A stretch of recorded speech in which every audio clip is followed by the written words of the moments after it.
It is hard enough to find the time and the energy to start organizing and decluttering. And there is nothing worse than when you're finally ready to go and you open up that cupboard or drawer and you are so overwhelmed that you just shut down and you save it for another day.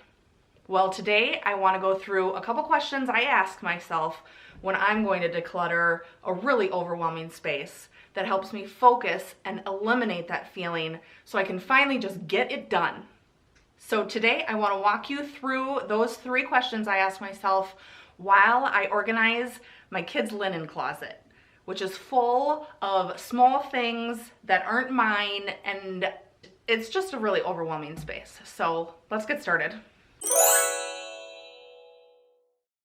Okay, the first question I ask myself when I'm looking at an overwhelming space is, what do I want the purpose of this space to be? I think a lot of times we get caught up in thinking that the space that we have has to be used for what's already in it, and that just might not be the case anymore. In the case of this linen closet, the main purpose is to house my kids' items, their hair stuff, their medicines, their lotions, all their fingernail polishes and things like that. And it needs to house their things in a place that they can reach them, because I want nothing more than my kids to be self-sufficient and need me for fewer things except hugs and kisses. The second thing that I want to use this cupboard for is cleaning supplies. I have a 2-story home and we are on the 2nd floor. I want to make sure that I have cleaning supplies up here so that I don't have to go downstairs and get them. I already don't want to clean my house, and if I have to go down a whole flight of stairs to get cleaning supplies, I'm probably going to find something else to do along the way. So I like to keep a second set of cleaning supplies up here, and this is the best place in my house to keep them. The second question I ask myself is, who's going to use this space? I definitely want my kids to use this space. I want them to get their own things and put their own things away. So they are number 1 priority in using this space. So I need to make sure that when I'm organizing everything in here, they need to reach it. Also, I need to use this space. So I need to make sure that I can reach the cleaning supplies that I need to use and that they're easy to access. And the last question I ask myself is, what makes this space awful? What do I hate about this space? A lot of times when we're dealing with unorganized spaces, there are things about them that irritate us every time we use them. And we don't actually stop to think about what those things are, because it's just a second, a blip, and then we move past it and continue on with our day. But this is really the time when you need to think, what bothers me about this? And then those are the things that you want to change. Okay, so the first thing that I do is take everything out of the cupboard. This can actually feel even more overwhelming to have this huge mess in your hallway or wherever you're working. But at least if you have everything out, you can see what you're working with. Also, you have a clean place to put everything back. The first tip I'm going to give you is put all like items together and start with something easy, like these hand soaps. I have a ton of these because I buy them on sale, and the first thing I did was get them in a bin and get them out of the way. It makes me feel productive and like I'm making some progress. The next thing I worked on was my cleaning supplies. These are my supplies that I use all the time, so I know which ones I need more often. And what I just tried to do here was consolidate things together, get rid of as much packaging as I can, and get everything into one bin. So when it's time to clean, I can just pull that bin down, bring it with me from room to room, and it makes cleaning a little bit more bearable. So I'm just putting everything together here and then putting everything in a bin so that I can just grab it down and use it whenever I need it. Another tip I have for you is sometimes you need to take things out. So the sticks that are to my left, your right, are long sticks that I use for cleaning, whether it be cleaning the toilet or cleaning the shower or cleaning a ceiling fan. Those were in that closet and they fell down on me every single time I tried to get something out of that closet. And it was such a pain. And I sat and thought for a long time, how can I fit these in this closet? And it just wasn't working. So I ended up taking those out and I moved them to a different closet upstairs and it was much better. Those just didn't work in that space and that's okay.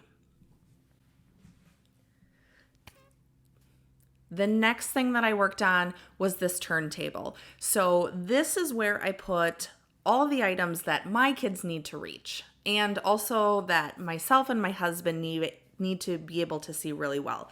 So kids' medicines, nail clippers, melatonin gummies for nighttime, Q-tips, things that we use all the time and little arms need to reach. I love this turntable, even though it takes up a bit more room in this space. It is great for little arms that are trying to reach things because they can spin it around and they can grab things from the back and it just makes everything so much easier. I actually put a bin on here with medicines in it because if you've ever had a turntable, you know if you get that thing spinning fast enough, things are gonna fly off. And with my kids, who knows how fast they're going to be whipping that thing around. So medicines went in the little bin and I made sure to take out anything that was expired, tried to rip tabs off packaging if I needed to keep the packaging, and basically just try and consolidate things to a smaller space. Next, I have this basket just stuffed full of dental products. So I have so many extra toothbrushes, extra tubes of toothpaste, dental picks, dental floss. I honestly don't know how I got all these items. I like to have 1 or 2 extra items because I don't like running out of things, but this is a little bit excessive.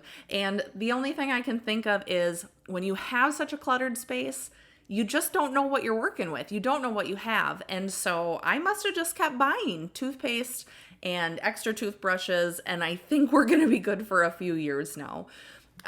Besides that turntable, I really don't like having round bins. They just take up too much room. So I wanted to get this stuff out of the round bin into a square bin and combine everything together a little bit more so it wasn't such a mess with things falling out all over the place. Now we're getting into the icky stuff. This is what feels most overwhelming to me because these items aren't mine. These are my kids' items. And they're fun things that aren't necessary, that aren't used a lot. So I did my best just to try to put things into baskets for like uses. And I just want to say, this doesn't have to be perfect. When you get into these harder items like this, where you're not really sure what to do with it, you have one-off things that don't go with other things, just do your best to consolidate and combine together so that you're minimizing things falling all over the place and things like that. We can always pull a bin down when we want to do something fun with hair or makeup or fingernail polish, and we can pull it out and take a look what's in there. But for now, I just wanted to get it together and out of the way so that it wasn't falling all over the place. I went through all of our fingernail polishes because there are ones in there that are just junk. You definitely get what you pay for with fingernail polish. And I wanted to just get the ones out that I don't like using, that don't work well. If you have things that aren't used up all the way yet, you don't have to keep those. Of course, you don't want to create a bunch of waste, but if you're always bypassing something in order to get to something else that works better and you like better, just get rid of the ones that you don't like. It's okay to do that. Okay, just to summarize again, the 3 things I ask myself to eliminate that overwhelming feeling are: number 1, what do I want to use this space for? Number 2, who is even going to use this space? And number 3, what makes this space awful? I think if you can start by just asking yourself those questions, it'll give you a little bit of direction to just start. And I just want you all to know, it doesn't have to be perfect. It doesn't have to look like Pinterest. You don't have to have the pretty bins. It doesn't have to be the ultimate solution that lasts forever, because our lives change, the purpose of our spaces change, and we change. So when you're ready to start, take a deep breath, know that you can do this, and get moving. And before you go, please let me know in the comments below what space of yours you find totally overwhelming and can't even imagine starting to declutter. I really hope you found this video helpful and it gave you a little bit of clarity and a feeling like you can actually do this.